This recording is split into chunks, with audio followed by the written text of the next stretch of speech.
আইন স্যারের ক্লাসে সবাইকে স্বাগত।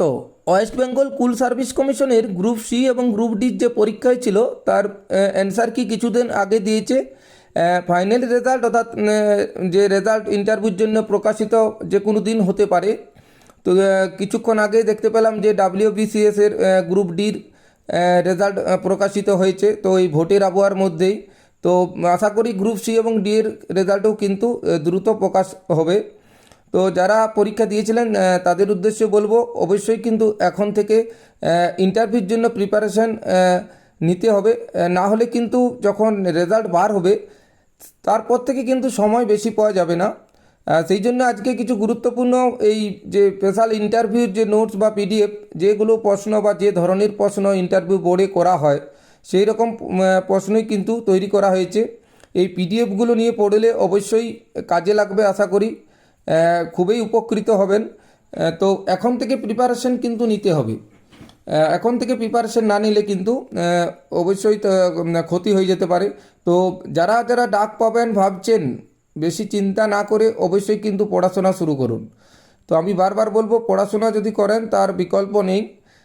অবশ্যই যারা ভাবছেন যে ডাক পাবো কি না, আমি আশাবাদী যে কাট অফ সেইভাবেই নামবে এবং কাট অফটা অনেকেই দেখেছেন কাট অফ কতটা নামতে পারে, সেই হিসাবে পড়াশোনা কিন্তু শুরু করা অবশ্যই উচিত। তো দেখতেই পাচ্ছেন যে এখানে যে আমি স্পেশাল ইন্টারভিউ নোটস বা কী রকমের প্রশ্ন এখানে মানে জিজ্ঞাসা করতে পারে, এই প্রশ্ন PDF ছাড়াও কিন্তু লাইভ ক্লাস সপ্তাহে 2-3 দিন করানো হবে। তো সেইটারও যদি কারো প্রয়োজন হয় অবশ্যই PDF এবং ওটার জন্যে কমেন্ট বক্সে কমেন্ট করবেন। এবং ভিডিও শুরু করার আগে যারা সোমনাথ পাইন বা পাইন স্যারের ফেসবুক পেজটি এখনও ফলো করেনি অবশ্যই ফলো করে দেবে। ইউটিউবে দেখতে চাইলে পাইন স্যার ইউটিউবটি অবশ্যই সাবস্ক্রাইব করে দেবে। দেখো কী রকমের প্রশ্ন, সাধারণ পরিচিতিমূলক প্রশ্ন এখানে। আপনার নিজের সম্পর্কে কিছু বলুন, মানে নিজের সম্পর্কে বলতে পারতে বিভাগীয় বা পদ সংক্রান্ত প্রশ্ন, যেমন গ্রুপ সি এর জন্য একজন স্কুলের ক্লার্কের প্রধান কাজ কী, গ্রুপ ডি এর জন্য একজন স্কুলের কর্মীর দায়িত্ব কী কী, স্কুলের মিড ডে মিল ব্যবস্থা সম্পর্কে আপনার মতামত কী, উপস্থিত বুদ্ধি যাচাই যদি কোনো প্রধান শিক্ষক না আসেন কোনো দিন, কোনো জরুরি কাজ পড়ে তবে আপনি কি করবেন, এইসব বিভিন্ন গুরুত্বপূর্ণ প্রশ্ন কিন্তু এই PDFের মধ্যে দেওয়া আছে, এই PDFের মধ্যে পাবেন। এছাড়া এখানে PDFের মধ্যে আছে ব্যক্তিগত সাধারণ প্রশ্ন কী কী করতে পারে, আপনার সম্পর্কে কিছু বলুন, শিক্ষাগত যোগ্যতা শাখা সত্ত্বেও কেন আপনি গ্রুপ সি বা ডি পদে চাকরি করতে চাইছেন, আপনার জেলার নাম কি, দুটি বিখ্যাত পর্যটন কেন্দ্র বা ঐতিহাসিক স্থানের নাম বলুন। পুরো প্রশ্ন, যেসব প্রশ্ন কিন্তু বিগত দিনে বিভিন্ন ইন্টারভিউ করে মানে করা হয় সেই সব প্রশ্নই কিন্তু এর মধ্যে দেওয়া আছে। এরপর দেখো বিভিন্ন বিশেষ টিপস বা কৌশল আছে, কীরকম কৌশলে মানে ইন্টারভিউ দিতে হবে আর কি। সময়ের প্রতি শৃঙ্খলাবদ্ধতা, আত্মবিশ্বাস বৃদ্ধি, বিভিন্ন বিশেষ চাকরির ইন্টারভিউ কৌশল, নিয়ম আর নীতিমালা সম্পর্কে সচেতন থাকুন, এইটা আছে, ঠিক আছে। তো নিয়োগের ইন্টারভিউ টিপস, ঠিক আছে, এটা একটা গেল। তারপরে ইন্টারভিউ কী এবং কেন গুরুত্বপূর্ণ, এটাও কিন্তু একটা গুরুত্বপূর্ণ জিনিস। ইন্টারভিউর সংজ্ঞা কী, কী ধরনের ইন্টারভিউ আসতে পারে, ব্যক্তিগত পরিচয় ভিত্তিক প্রশ্ন। তারপরে দেখো এখানে শিক্ষাগত যোগ্যতা সম্পর্কিত প্রশ্ন, পেশাগত দক্ষতা সম্পর্কিত প্রশ্ন, অর্থাৎ বিভিন্ন রকমের প্রশ্ন কিন্তু তোমাকে ইয়েতে করতে পারে। তার জন্যে এই PDFগুলো একটু ভালো করে পড়তে হবে। তারপরে এখানে দেখো চাকরির ইন্টারভিউর প্রশ্নের কিছু তালিকা, যেরকম বিগত যেসব পরীক্ষাগুলো হয় সেই পরীক্ষায় কী কী প্রশ্ন করা হয়েছে বা সেই সব কিন্তু অনেকগুলো প্রশ্ন আছে এখানে। একটু ভালো করে যদি এগুলো পড়া হয় অবশ্যই কাজে লাগবে। তার জন্যই বলছি এখন থেকে কিন্তু এগুলো পড়তে হবে। দেখো অনেকগুলো প্রশ্ন কিন্তু এর মধ্যে আছে, অনেকগুলো প্রশ্ন আছে। পুরো এগুলো PDF আকারে দেওয়া হবে। অবশ্যই PDF চাইলে কমেন্ট করবেন কমেন্ট বক্সে। তো এই যেগুলো দেখো এতগুলো কিন্তু ইন্টারভিউ সংক্রান্ত প্রশ্ন আছে, ঠিক আছে। তো এই যে প্রশ্নগুলো একটু ভালো করে দেখতে হবে।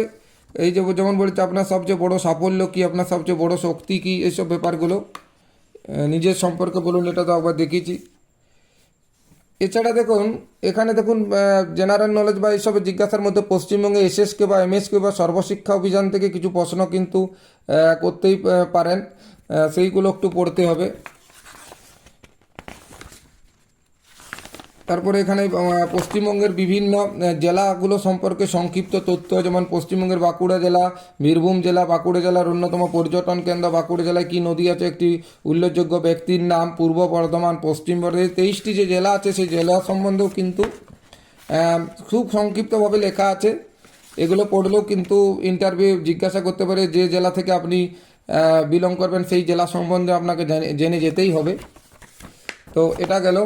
এছাড়া কিছু পিডিএফ আছে যেগুলো ভারতের উচ্চতম, বৃহত্তম, তারপরে বিভিন্ন দিবস, তারপরে বিভিন্ন নদী, পশ্চিমবঙ্গের যে নদীগুলো কোন শহরের তীরে অবস্থিত, পশ্চিমবঙ্গের বাংলার দুঃখ, বিহারের এইসব, তারপরে এই যে দেখো রাজধানী, তো এই যে মালদা শহর কোন নদীর তীরে অবস্থিত, যেমন আছে যে যে ডিস্ট্রিক্ট থেকে আপনি বিলং করবেন সেই ডিস্ট্রিক্টের কোন নদী না, মালদা মহানদী, কালিন্দী যে জলপাইগুড়ি, তিস্তা, করলা, আলিপুরদুয়ার হচ্ছে কালজানি, রায়গঞ্জ, কুলিক, বালুরঘাট, আত্রাই, এইসবগুলো কিন্তু প্রশ্ন কিন্তু আপনাকে জিজ্ঞাসা করতেই পারে। তো এইগুলো একটু ভালো করে কিন্তু দেখতে হবে, বিভিন্ন লেখকের ছদ্মনাম। তো এগুলো গ্রুপ ডি পরীক্ষা বা সি হলেও কিন্তু এইসব প্রশ্ন, দু একটা প্রশ্ন কিন্তু থেকেই যাবে।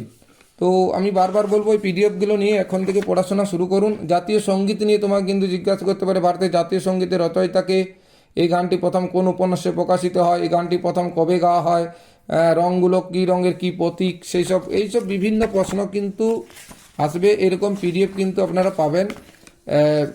বারবার বলবো যে এখন থেকে যদি প্রিপারেশন নেন, তাহলে যারা ভাবছেন যে সেফ জোনে নেই, ডাক নাও পেতে পারি, তাদের উদ্দেশ্যে বলবো এই রকম না ভেবে একটু যদি পড়াশোনাটা করেন, আমার মনে হয় অনেক বেশি কাজে লাগবে। পড়াশোনার কোনো বিকল্প নেই। আবার বলবো যে পড়াশোনা কিন্তু এখন থেকেই শুরু করে দেন। তো পিডিএফ চাইলে অবশ্যই কমেন্ট বক্সে কমেন্ট করবেন। ধন্যবাদ।